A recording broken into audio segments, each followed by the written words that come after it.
والسلام على سيدنا رسول الله صلى الله عليه وسلم وعلى آله وصحبه أجمعين. بسم اللہ الرحمن الرحیم. اللہ محترم بزرگوں، اس باب پر گزشتہ درس میں بھی آدھی بات ہو چکی تھی اور آدھی گفتگو باقی رہتی تھی کہ اگر کوئی آدمی کسی آدمی کو پیسے دیے ہوئے تھے، مثال اس دن پیش کی تھی کہ 10 لاکھ روپے دینے کسی آدمی نے ان بزرگوں کے دینے تھے اور وہ بہت عرصہ ہو چکا تھا ان کے پاس تھے، ان کے اوپر کسی قسم کا کوئی قرض بھی نہیں ہے، مالی طور پر ٹھیک ہے. اب انہوں نے 10 لاکھ روپے ان کو ملے ہیں. اب 10 لاکھ روپے کے اوپر زکوٰۃ دینی ہے. اب آیا کہ یہ زکوٰۃ کتنے وقت کی دے گا؟ اس دن مسئلہ یہ تھا کہ بیان کیا تھا کہ زکوٰۃ دے گا. آج کے درس میں اس بات کو بیان کرنا ہے کہ وہ زکوٰۃ دے گا کتنے وقت کی. فرمایا کہ وہ زکوٰۃ دے گا جب سے اس کو قرضہ دیا تھا اس سے لے کر آج تک تمام وقت کی زکوٰۃ ادا کرے گا.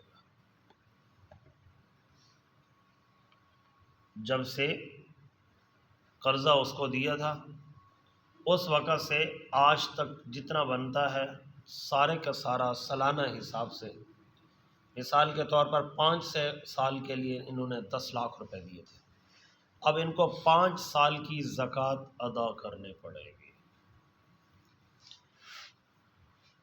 اس لیے کہ ان کے قبضے میں نہیں تھا، زکوٰۃ تھی ان پر. شریعت نے ان کو اختیار دیا تھا کہ ایک یہ ہے کہ ابھی دینا شروع کر دے سال بہ سال، اور ایک یہ ہے کہ ایک وقت میں اکٹھی دینا. اب سال بہ سال اگر دے دیتا تو آسان تھی، اب اکٹھی دینی پڑے گی، تھوڑا سا زیادہ مال دینا پڑے گا. اکٹھا جب جائے گا تھوڑا سا پریشانی ہوگی، دیتے ہوئے تھوڑا سا مشکلات ہوگی. لیکن اب ان کے کنٹرول میں آ گیا ہے. ہوا یہ کہ اس بندے نے 5 سال کا ٹائم لیا تھا، 4.5 سال بعد دے دی. ابھی آدھا سال رہتا ہے، یا 5 سال کے لیے لیا تھا 5.5 سال بعد دے دیا. اب شریعت کہتی ہے اگر 4.5 سال کے بعد دیتا ہے تو 4 سال کی زکوٰۃ دے، اور 6 مہینے ابھی باقی ہیں، سال گزرے گا تو دینی ہے زکوٰۃ. ابھی سال گزرا نہیں، پتہ نہیں آنے والے وقت میں کیا بنے گا.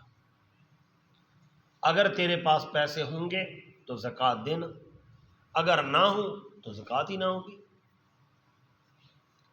اور اگر اپنے پاس سے دینا چاہتا ہے تو دے سکتا ہے، گناہ نہیں ہے.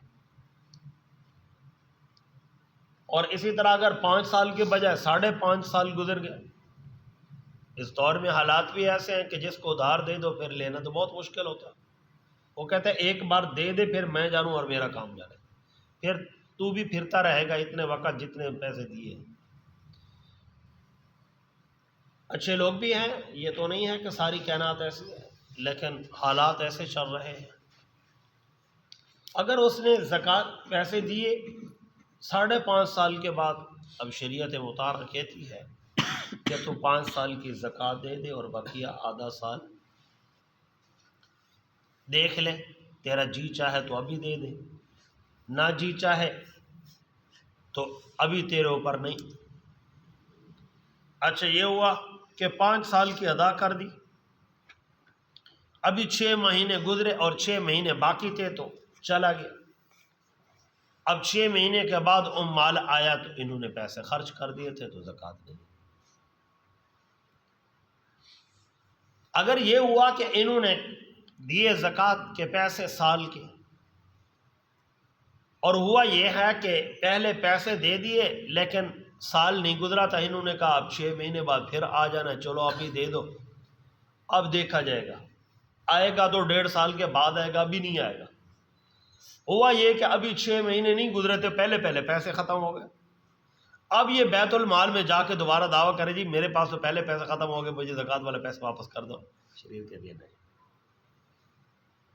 اب واپسی والی بات نہیں ہے، اس لیے کہ نیکی کر کے اور اس کے بعد ایسے جتلانا، حدیث پاک میں آتا ہے کہ جس آدمی نے ایسے کیا وہ اس نے ایسا کیا کہ جس طرح کہ کسی نے زمین پر تھوک ڈالی اور پھر اس کو چاٹ لیا، دے کے اور اس کے بعد ایسا کرنے والا وہ تھوک چاٹنے والا ہے۔ اس لیے فرمایا کہ حدیث پاک میں آتا ہے، رحمت دو عالم صلی اللہ تعالی علیہ وسلم نے ارشاد فرمایا کہ جب تم دو تو ایک ہاتھ سے دو، دوسرے کو پتہ بھی نہ ہو۔ کیا مطلب ہے؟ مطلب یہ ہے کہ تم ایسے انداز میں دو کہ اس کو بھول جاؤ، دے کے بھول جاؤ کہ میں نے کس کو دیا، یہ یاد کرو کہ رب کریم کا میرے اوپر حکم تھا، میں نے حکم ادا کر دیا۔ تو فرمایا کہ زکوٰۃ کے لیے شرط یہی ہے کہ سال کا گزرنا، اور اگر سال نہیں گزرا تو اس سے پہلے زکوٰۃ نہیں ہے۔ وہ زکوٰۃ کے پیسے دینے کے لیے وہ تلاش کرتا ہے، تو تلاش کر کے دینے پڑیں گے۔ جن جن فقراء کو دینا ہے ان کے لیے آگے مسئلہ آ رہا ہے، پھر بیان کریں گے کہ بھی آیا کہ یہ کن کو دینا چاہیے، اس کا ذمہ دار کون ہے، کس کے حوالے کرنا چاہیے۔ اللہ تعالیٰ سے دعا ہے۔